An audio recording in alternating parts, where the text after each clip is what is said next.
यह एक ऐसी फिल्म है जो 10 साल पहले कॉन्टिजेंट प्रसारित हुई थी। आजकल कई मजाक उड़ाते हैं कि अतीत में इसे देखते समय वे नहीं जानते थे कि इसका क्या अर्थ है, लेकिन अब वे जानते हैं कि यह एक भविष्यवाणी है। यह क्षण इस समय थोड़ा डरावना लगता है। इस वायरस की उत्पत्ति सोते हुए चमगादड़ से हुई है।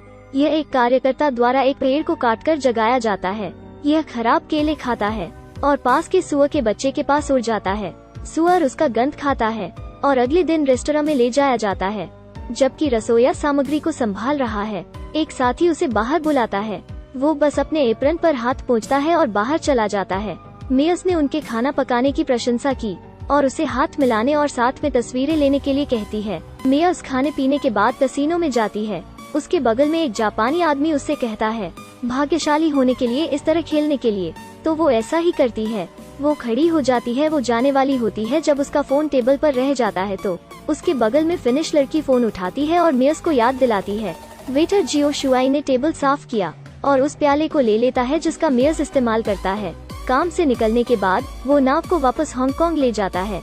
उसे थकान महसूस होने लगती है। जब वो लिफ्ट लेता है तो उसकी खांसी बंद नहीं होती है। उसकी प्रेमिका ने उसे अस्पताल जाने की सलाह दी। सड़क पर चलते समय चक्कर आने लगता है। सड़क पार करते समय उसे एक कार ने टक्कर मार दी। वो फिनिश लड़की कंपनी में मीटिंग कर रही है और वो परेशानी महसूस करती है। वो दस्तावेज नीचे रखती है और छुट्टी पर बॉस के होटल जाती है। पता चलता है उसके मुंह से झाग निकलने लगता है। उसके पैर काले धब्बों से भरे हुए हैं। जापानी व्यक्ति स्वदेश लौटने के लिए विमान में है। वो फ्लाइट अटेंडेंट के पानी के कप को छूता है। विमान से उतरने के बाद वो बस लेता है और अचानक मर जाता है। आसपास के लोग आकर देखते हैं। एक बार जब वो घर पहुंचती है तो मेयर्स अपने बेटे को गले लगा लेती है। अगले दिन उसका स्कूल उसे बताता है उसके बेटे का तापमान 38 सेल्सियस से अधिक है। जिन लोगों से वो संपर्क करती है उनकी मौत हो चुकी है। उसकी चेतना भी धीरे धीरे कम हो जाती है। तब वो जमीन पर गिरती है। उसका शरीर कांपता है और उसके मुंह से झाग निकलता है। बिल का पति उसे जल्दी से अस्पताल ले जाता है। डॉक्टर के आपातकालीन प्रयासों के तहत वो बची नहीं है। डॉक्टर मेयर्स की मौत के कारण का पता लगाने के लिए ऑपरेशन करने की योजना बना रहे हैं। उनके पति बिल अभी भी पत्नी को खोने के गम में डूबे हुए हैं। तभी उसे परिवार के सदस्यों से बुरी खबर मिलती है कि अंत में उसका बेटा मौत से बच नहीं सकता। जियो शुआई की प्रेमिका उनके अवशेषों को उनके गृहनगर वापस लाने वाली है। जब बस ग्वांगडोंग में आती है, वो बस में मृत पाई गई। उस पल से लोग मास्क के महत्व को समझते हैं। हमेशा फ्रंटलाइन में डॉक्टर होते हैं। जांच के लिए क्वारंटाइन जोन में प्रवेश करने से पहले वे अच्छी तरह से तैयार होते हैं। अधिक से अधिक लोगों के संक्रमित होने की आशंका जताई जा रही है। एक के बाद एक लोगों को एम्बुलेंस में ले जाया जाता है। यह प्लेग न केवल मानव इम्यून सिस्टम को नष्ट नहीं कर देता है, बल्कि मानव समाज की प्रतिरक्षा प्रणाली को भी प्रभावित करता है। अस्पताल मरीजों से भरे पड़े हैं। लोग बेहद परेशानी में हैं। मेयर्स के सर्जिकल परिणाम उपलब्ध हैं। यह एक नया संक्रामक वायरस है। कोई नहीं जानता कि वायरस कहां से आया। संक्रमण की रफ्तार बेहद तेज है। इसके अलावा मृत्यु दर बहुत अधिक है। सिर्फ 5 दिनों में संक्रमित लोगों की संख्या 89,000 से अधिक से बढ़कर 270,000 हो गई है। तत्काल कार्य अब एक वैक्सीन पर खोज करना है। जैव सुरक्षा स्तर 4 के अंदर जीव विज्ञानी वायरस का अध्ययन कर रहे हैं। जमा किए गए खून के नमूनों के विश्लेषण के माध्यम से वायरस जीन में मानव और पशु दोनों जीन होते हैं। प्रत्येक जीन में कोई समानता नहीं होती है और यह लगातार बदलता रहता है। जो अधिक भयानक है वो यह है कि यह सांस लेने के माध्यम से संक्रामक है।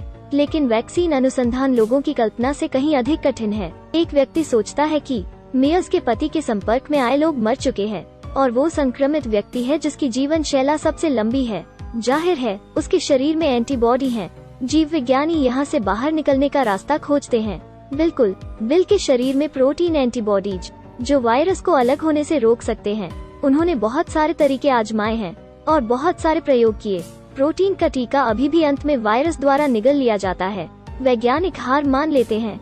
जो अचंभा है वो है, एक रिटायर्ड प्रोफेसर ने नियमों को तोड़ा। वो लेता है संक्रमण का खतरा और अपने होम लैब में खुद के प्रयोग करता है। सिर्फ 3 दिनों में टीके बन चुके हैं। इसके अलावा उसे किसी पारिश्रमिक की आवश्यकता नहीं है और अपनी उपलब्धियों को मानवता को देने के लिए सहमत है। यह सिर्फ पहला कदम है। मनुष्यों पर टीकों का परीक्षण करने की आवश्यकता है, कम से कम 3 महीने के लिए। संक्रमण की दर के साथ संक्रमितों की संख्या 80 लाख तक होगी। मानव जाति की आपदा के तहत एक ब्लॉगर अभी भी ऑनलाइन फेक न्यूज फैला रहा है। वो बिल्कुल भी संक्रमित नहीं है। लेकिन वो झूठ बोलता है कि उसे 39 डिग्री का बुखार है। इस मारक पानी का उपयोग करने के बाद वो फिर से स्वस्थ है। यह वीडियो इंटरनेट पर फैला हुआ है। मूल रूप से वो सोचता है कि कोई भी इस पर विश्वास नहीं करेगा, लेकिन जीवन के कारण मनुष्य ने सही गलत में फर्क करने की क्षमता पूरी तरह खो दी है। एक संक्रामक बीमारी से भी बदतर है फेक न्यूज। सब लोग सुपरमार्केट जाते हैं पवित्र जल खरीदने के लिए। सबसे पहले वे व्यवस्थित रूप से लाइन अप करते हैं, लेकिन भीड़ में कोई न कोई खांसता रहता है। कुछ लोग तो मास्क भी नहीं पहनते हैं। जब पता चल जाता है कि कितनी दवा बची है, कुछ धक्का मुक्की और भीड़ गड़बड़ा जाती है। कांच का दरवाजा तोड़ा जाता है, उनमें छत्ते की तरह भीड़ होती है। सारा सामान चुरा लिया गया है। वे सड़क पर हिंसा का कारण बनते हैं। हर कोई दूसरे से लड़ने के लिए आग लगाना शुरू कर देता है। लोग हर जगह चीजें चुराने के लिए लड़ते हैं। यह महज 50 सेकंड का वीडियो है। शहर में रास्ते पूरी तरह से बंद हैं। कुछ लोग ऐसे भी होते हैं जो आजादी का बहाना बनाकर इस्तेमाल करते हैं। सरकार के संरक्षण से बचने के लिए मरने वालों की संख्या लगातार बढ़ रही है और यह दफनाने की गति से अधिक है। हालांकि स्थिति इतनी गंभीर है कि अभी भी लोग इस तरह की खबरें फैला रहे हैं। सड़क पर गंदगी का अंबार है। ऑफिस, म्यूजियम, जिम सब खाली हैं। 26वें दिन तक वैश्विक स्तर पर 58 करोड़ बीमार लोग हैं, यानी 12 में से एक व्यक्ति बीमार होगा। क्या वैक्सीन सफलतापूर्वक बन चुकी है? अभी तक सरकार के पास कोई जवाब नहीं है। 29वें दिन 57वां मानव प्रयोग पूरा करने के बाद वैक्सीन ने एंटीबॉडी का उत्पादन किया है, लेकिन हमें अभी भी 24 घंटे में परिणाम का इंतजार करना होगा। वर्तमान का प्रत्येक क्षण जीवन के साथ जुड़ा है। रिसर्च कर्मचारी इंतजार नहीं कर पाते और अपने शरीर पर प्रयोग करती है। वो क्वारंटाइन क्षेत्र में प्रवेश करती है, अपना मास्क उतारती है और अपने पिता को चूम लेती है। ठीक है, वो सफल है। इतने सारे संक्रमित लोग हैं और पहली बार टीकों की संख्या सीमित है। टीकाकरण कराने से पहले कौन जरूरी है, एक मुश्किल मुद्दा बन जाता है। सरकार ड्रॉ करने का फैसला करती है। पहला परिणाम 3-10 है, यानी 10 मार्च को जन्म लेने वाले वैक्सीन का पहला बैच मिल सकता है। फिर वे 365 बार ड्रॉ करना जारी रखते हैं। फिर भी टीका पाने वाला पहला व्यक्ति कौन है, ये अभी भी एक मुद्दा है। पीछे के लोगों के विचार बुरे होते हैं। टीकों की चोरी करने के लिए सड़क पर वैक्सीन चोरी होने की स्थिति बेहद गंभीर है। सरकार भी जवाब देने में तेज है। इंजेक्शन नियम है। जिन लोगों को टीका लगाया गया है वे अपने हाथों पर एक नीली अंगूठी लाएंगे। वायरस फैलने के 135 दिन बाद वैक्सीन लगाने के लिए लाइन में लगे लोग। जीवन वापस सामान्य हो गया है। वे अब वायरस से नहीं डरते, क्योंकि इस लड़ाई में इंसानों ने जीत हासिल की है। फिल्म के अंत में रिसर्च कर्मचारी सभी वायरस के नमूनों को बंद कर देता है।